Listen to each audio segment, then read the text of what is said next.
बिस्मिल्लाहिर्रहमानिर्रहीम, अस्सलाम वालेकुम। Welcome to quick review. और क्विक रिव्यू में करंट अफेयर्स की सीरीज़ के अंदर आपका वेलकम है। आज करंट अफेयर्स में हम एक रिपोर्ट जो है वो डिस्कस करने लगे हैं क्लाइमेट से रिलेटेड। तो इसको देखते हैं कि क्या है। पाकिस्तान रिकॉर्ड्स वेटिएस्ट अप्रैल इन मोर देन 60 ईयर्स। हम डिस्कस करने लगे हैं कि भाई पाकिस्तान जो है उसने 60 साल के बाद जो है वो सबसे ज़्यादा वेटिएस्ट अप्रैल जो है वो देखा है। ये कहा जा रहा है कि भाई 1961 के बाद, यानी कि 1961 में पहले ये हुआ और उसके बाद जो है अब 1961 के बाद 2024 के अंदर जो है अप्रैल के अंदर सबसे ज्यादा बारिशें हुई हैं और सबसे ज्यादा बारिशें अप्रैल के अंदर अब देखी गई हैं 2024 में। तो ये एक रिकॉर्ड है, ठीक है। तो क्लाइमेट की जो रिपोर्ट आई है उस रिपोर्ट को डिस्कस करते हैं। और ये रिपोर्ट जो है वो 3 मई को आई है। 3 मई 2024 की ये रिपोर्ट है और जिसमें कहा जा रहा है कि पाकिस्तान ने जो है 60 साल के बाद सबसे ज्यादा वेटिएस्ट अप्रैल देखा। तो इसको डिस्कस करते हैं कि रिपोर्ट क्या कहती है, उसको थोड़ा सा कंपैरेटिवली एनालिसिस करते हैं इसका।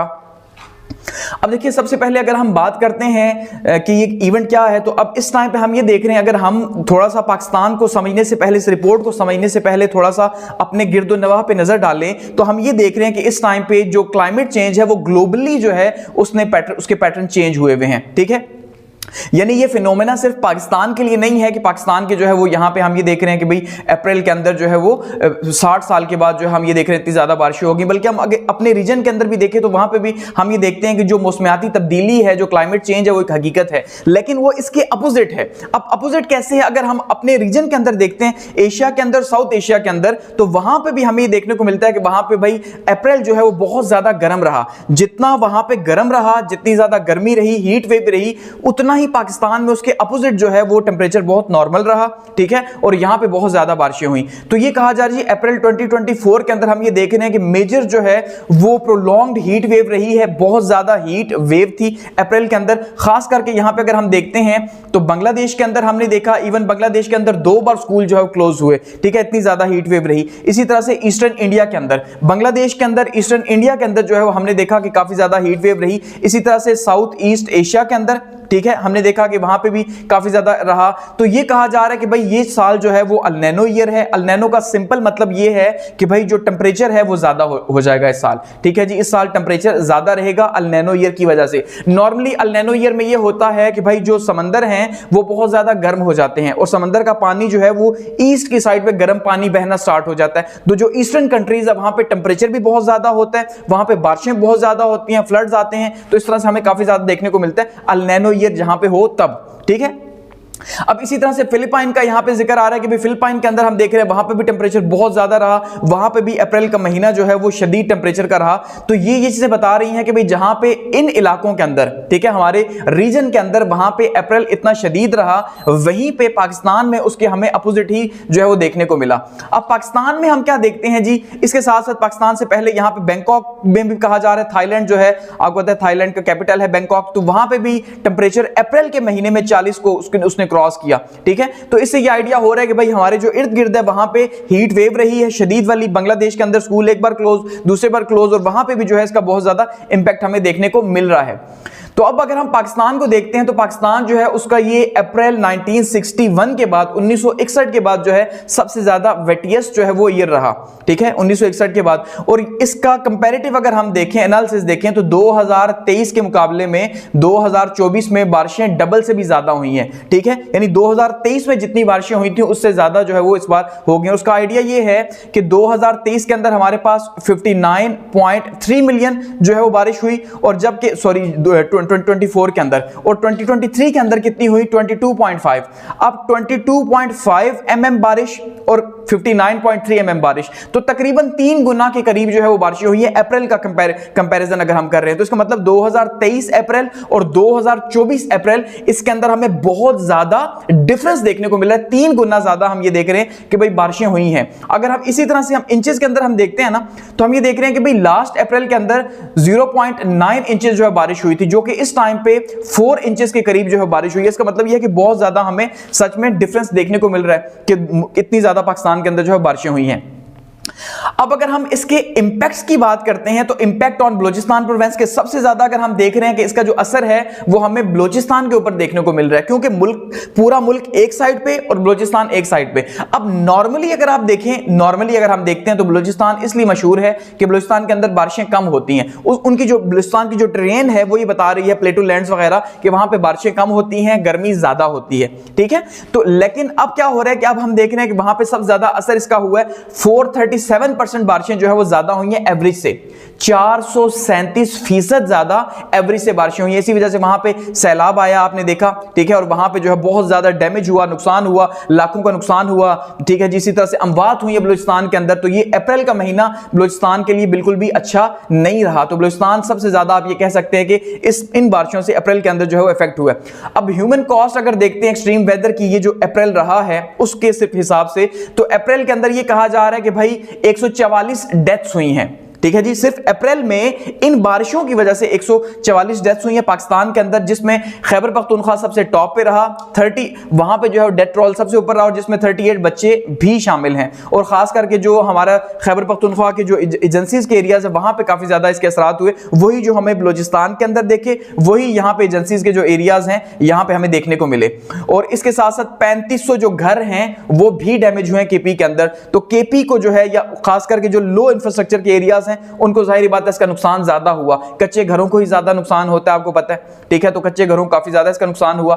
अब अगर नेशनल टेंपरेचर की वेरिएशंस देखते हैं कि किस तरह से रही हैं, तो उसमें हम ये देख रहे हैं, जैसे मैंने कहा कि एशिया के अंदर तो बहुत ज्यादा रहा। अगर ये वेरिएशन देख रहे हैं तो एक साइड पे एक ही एशिया है, ठीक है। एशिया के अंदर हम एक कोने पे देख रहे हैं जी, वहां पे टेंपरेचर अप्रैल के अंदर जो है वो टॉप पे 40% पे पहुंचा हुआ है, 40 डिग्री सेंटीग्रेड पे, या उसको भी क्रॉस कर रहा है। जैसे बांग्लादेश में स्कूल क्लोज कर दिए गए, फिलिपाइन के अंदर या इंडिया के अंदर। लेकिन वहीं पे अगर हम दूसरी साइड पे देखते हैं पाकिस्तान में, तो उतना ही लो टेंपरेचर हो गया, हालांकि ये सारे एक ही रीजन के अंदर आते हैं। तो ये काफी जो है वो हमें वेरिएशंस देखने को मिली, और काफी खतरनाक चीज है क्लाइमेट चेंज की। तो उसमें हम ये देख रहे हैं पाकिस्तान में जो एवरेज टेंपरेचर रहा अप्रैल के महीने में वो 23 से 24 के बीच में रहा, 23 डिग्री सेंटीग्रेड से 24 के बीच में रहा, जो कि नॉर्मली हमें देखने को नहीं मिलता। नॉर्मली ये टेंपरेचर जो है वो 31-32 डिग्री सेंटीग्रेड हमें अप्रैल में देखने को मिलता है, जो कि इस बार हमने देखा काफी ज्यादा वेरिएशन रही है। अब अगर क्लाइमेट चेंज का मेजर फैक्टर देखते हैं तो उसमें हम ये देख रहे हैं कि देखिए ये जो एरेटिक वेदर पैटर्न्स है ना, ये सबसे ज्यादा इफेक्ट कर रहे हैं, ये सबसे मेजर फैक्टर है। अब एरेटिक वेदर पैटर्न्स का मतलब ये है कि कभी बहुत ज्यादा बारिश हो जाना, कभी बहुत कम बारिश होना या होना ही ना, ठीक है। तो कभी एकदम से तूफान आ गए, ये सब हो गया। तो इसका मतलब ये है कि ये एरेटिक वेदर पैटर्न्स है, अब इनका कोई भरोसा नहीं है, अब ये किसी भी टाइम पे चेंज हो सकती है, समझ रहे हैं ना। तो इसका मतलब अब अप्रैल के महीने में नॉर्मली बारिश इतनी ज्यादा नहीं होती थी, लेकिन इस बार बहुत ज्यादा बारिशें हो गई, बहुत ज्यादा पानी आया, उसके नतीजे के तौर पर हमने देखा सैलाब बना। अब वहीं पे एरियाज कुछ थे जहां पे फिर भी गर्मी रही है पाकिस्तान की, ठीक है। तो ये मेट्रोलॉजिकल डिपार्टमेंट जो है वो बता रहा है कि भाई इसका जो सबसे बड़ा असर है वो क्या है, वो यही है कि जो एरेटिक वेरिएशंस हैं। अब इसको हम थोड़ा सा देखते हैं कि इसका असर कैसे जो है हो रहा है। तो इसको पाकिस्तान को अगर हम देख रहे हैं तो 2022 के अंदर भी हमने देखा फ्लड आया, तो उसका थोड़ा सा डाटा लेते हैं ताकि हमें आइडिया हो कि किस तरह से ये क्लाइमेट चेंज हमें डैमेज कर रहा है। अब देखिए 2022 के अंदर जो फ्लड आया उसके अंदर 1739 लोग जो है वो हमारे उनकी अमवात हुई, और साथ में इन अमवात के साथ साथ जो नुकसान हुआ, इकोनॉमिक लॉस जो है वो 30 बिलियन का इकोनॉमिक लॉस हमें हुआ। ये पूरा नुकसान अगर डैमेज हम देखते हैं तो 30 बिलियन का। उसके के तौर पे आपने देखा कि भाई हमने ममालिक से पैसे भी मांगे, उनके पास गए भी, पेरिस समिट हुआ, हम वहां पे गए, शहबाज शरीफ साहब जाके उन्होंने बातचीत की कि भाई हमें पैसे दो, लेकिन पैसे नहीं मिले। $12 बिलियन की प्लेजेस की गई लेकिन हमें वो मिले नहीं। तो हम ये देख रहे हैं कि हमें क्लाइमेट चेंज की वजह से बहुत बड़ा बड़ा लॉस हो रहा है। और इसी तरह 2022 की अगर हम बात करते हैं, जब बलूचिस्तान और कराची टॉप पे रहे जहां पे सबसे ज्यादा हमें लॉस या बारिशें देखने को मिली। अब बलूचिस्तान के अंदर हम देखते हैं 2022 में 590% बारिश ज्यादा हुई, और कराची के अंदर 526% बारिश ज्यादा हुई। ये 2022 की रिपोर्ट हमें बता रही है। तो इसका मतलब 2022 में हुआ, 23 में बीच में कुछ थोड़ा सा सुकून रहा, लेकिन अब 24 के अंदर फिर हम देख रहे हैं कि हमारा जो क्लाइमेट है वो ये कह रहा है कि भाई इस बार भी जो है हमारे लिए बहुत ही बुरे हालात हैं। अगर एग्रीकल्चर के ऊपर इंपैक्ट की बात करते हैं तो वो तो आप ऑलरेडी देख रहे हैं कि इस टाइम पे फार्मर्स प्रोटेस्ट कर रहे हैं। उनका प्रोटेस्ट का रीजन क्या है कि उनकी जो हार्वेस्ट है 2022 के अंदर फसल, क्योंकि 2022 के अंदर सैलाब आया, उसकी वजह से फसल जो है वो तबाह हो गई।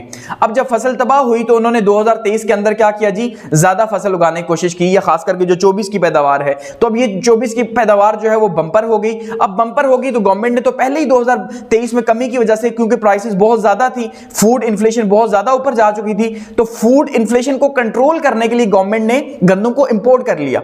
अब उसके नीचे के तौर पे अब गंदम इस टाइम पे हमारे पास सरप्लस है, किसान अपना रो रहे हैं, वो कहते हैं भाई हमसे 4000 रुपए में लो 40 केजी का एक यानी फी मन जो है लो, और ये कह रहे हैं नहीं भाई 3200-3300 में लेंगे। तो ये भी कुछ इश्यूज अभी लगे हुए हैं, तो अब देखते हैं क्या बन रहा है। लेकिन फिलहाल क्लाइमेट चेंज का डायरेक्ट जो असर है पाकिस्तान जैसे ममालिक के ऊपर वो आ रहा है जी इकोनॉमिक लॉस की शक्ल में, और साथ में इसका एग्रीकल्चर के ऊपर सबसे ज्यादा इंपैक्ट आ रहा है, और लॉन्ग टर्म में ये इंपैक्ट्स हैं। यानी अगर हम तवीलुल मियाद की बात करेंगे तो उसमें भी हम देखते हैं कि अब क्लाइमेट चेंज तो रियलिटी है कि 2022 में हुआ, तो अब क्या 2023 में नहीं हुआ तो 24 में हो गया, तो क्या 24 में हो 25 में होगा या नहीं, 26 में होगा या नहीं। सो इसका मतलब हमें लॉन्ग टर्म पॉलिसी की जरूरत है कि हम कैसे जो है इस क्लाइमेट चेंज को टैकल करेंगे और कैसे मैनेज करेंगे। इसके साथ साथ हम ये देख रहे हैं हीट वेव और एयर पोल्यूशन भी हमारा इशू है, ठीक है जी, इसी क्लाइमेट चेंज को ही लेके। अब पाकिस्तान में जहां पे अप्रैल के महीने में हम ये देखते हैं कि भाई बहुत ज्यादा बारिशें हुई हैं, वहीं पे कुछ रीजन्स ऐसे भी हैं जहां पे हीट वेव भी रही, ठीक है। अब उसके बाद भी हम ये देख रहे हैं कि हीट वेव जो है हमें देखने को मिलेगी, जिस वजह से हमारी एयर की क्वालिटी भी बहुत ज्यादा खराब है। तो ये चीजें सारी की सारी इंफ्रास्ट्रक्चर को डैमेज कर रही हैं और बहुत ज्यादा हमें नुकसान कर रही हैं।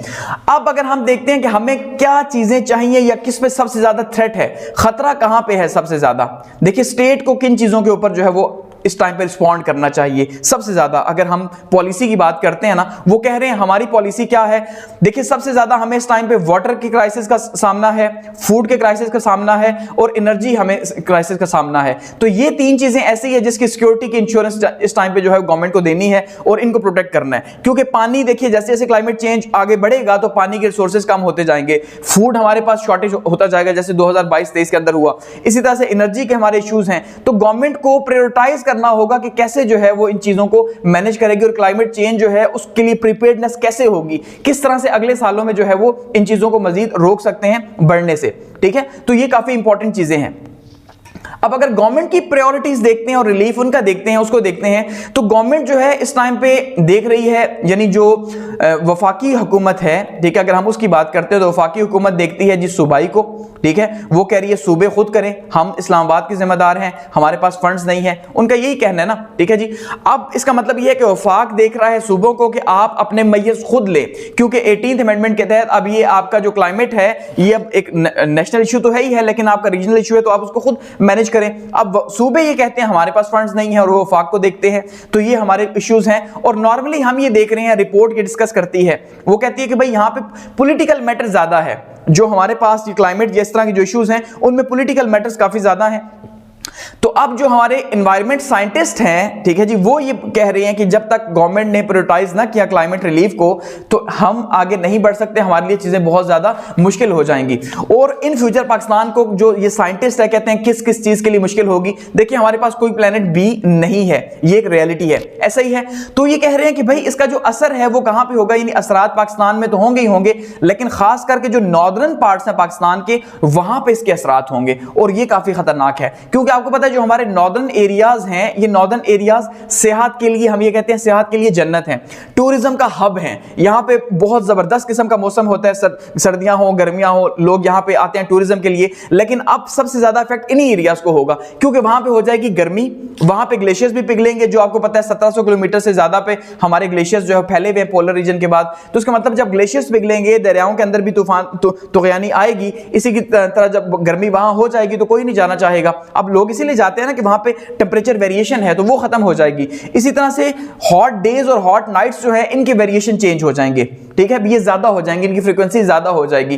तो एट द एंड हम ये कह सकते हैं कि क्लाइमेट चेंज इस टाइम पे एक चैलेंज है पाकिस्तान के लिए, और पाकिस्तान जो है इसके इंप्लीकेशंस बहुत ब्रॉडर है पाकिस्तान के लिए। दो उस नतीजे से कहते हैं ना कि हम अगर इसके ऊपर अब काम नहीं करेंगे तो बहुत मुश्किल है कि हम इसे कैसे करें। और ये सिर्फ पाकिस्तान का चैलेंज नहीं है, ग्लोबली ये चैलेंज है। तो पाकिस्तान अपने हिस्से का फंड कैसे रिसीव करेगा, कैसे क्लाइमेट चेंज को मैनेज करेगा, करेगा, ये बहुत इंपॉर्टेंट है।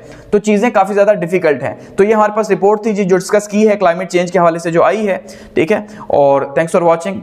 आप कमेंट सेक्शन में जो है वो अपनी राय का इजहार कर सकते हैं।